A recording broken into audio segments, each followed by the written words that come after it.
I sound like a broken record, I know, but I'm back here on a really hot white oak. Thought I was gonna get it done yesterday evening. Had them all underneath me. 5 big does, and I had a shooter just out in the field. Wind is all over the place. It's supposed to be east, which would be perfect, but right now it's south, which is super iffy. It's supposed to turn and get southeast later tonight, but I guess it's going to be a little ahead of schedule. I don't really have another option. So I'm just going to hope for the best. If they do what they're supposed to, and what they've done every evening for the last 5 evenings, they're going to come on this main trail, and when they come under this first big white oak, they're at 22 yards, and the tree that I'm hung over is it's about 10 yards, and they have absolutely destroyed it. Sorry about that. Every morning that I've set it, the deer have come from this way, but down in the corner and down. But every evening they come right here. So you gotta hunt where they're going. And right now, this is the best option I got. So we gonna sit tight. It's about 10 till 6. Saw the first deer yesterday at about 6:15. So hopefully it won't be long. Let's see what happens.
Almost certain that there was probably a buck with that group.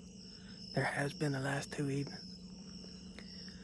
But it's been a struggle, and I was not going to pass up a 10-yard shot. This spot is so money, but this tree is dropping pretty hard. And I don't have but a couple more days left before I got to go back to work. So we don't get to shoot does all year. We get to buck hunt all year. So I got 2 doe tags. Well, correction. I got 1 doe tag. I can see blood. That Simmons tree shark absolutely tore her up. She fell out there, and I never saw her get back up. She didn't make it 100 yards, if that. If she would have ran back behind me, I'd sit till dark. But she ran right through the deer that were coming, and I watched them all go back that way. So I'm gonna go ahead and get down, track her in the daylight, and get out of here and let this spot rest for a few days. We're fixing to get some south wind, and this is the east, northeast. It's money. I mean, they're gonna do it until this tree drops out. The ground is just absolutely destroyed. So my nephew just called and said the pigs are on the other side of the field. He's got a cell camera over there, so I may get crazy, and if I got a little daylight left, go chase them around. But I'm just to climb down, get all my stuff down. We'll follow the track while we got some daylight. All right, well, here she is. I know the video's not great. I left my adapter from my camera arm. No big deal. It is what it is. Maybe I got enough to turn this into something, but I know she looks tiny, and she is actually, but she's a grown doe. Not real sure. I've never seen anything like it. She's got huge knots. It's like her hips are fused together. She's poor as a snake, but it is what it is. She got back straps on her, so we'll get what we can off of her, obviously, and I'm awful thankful for her.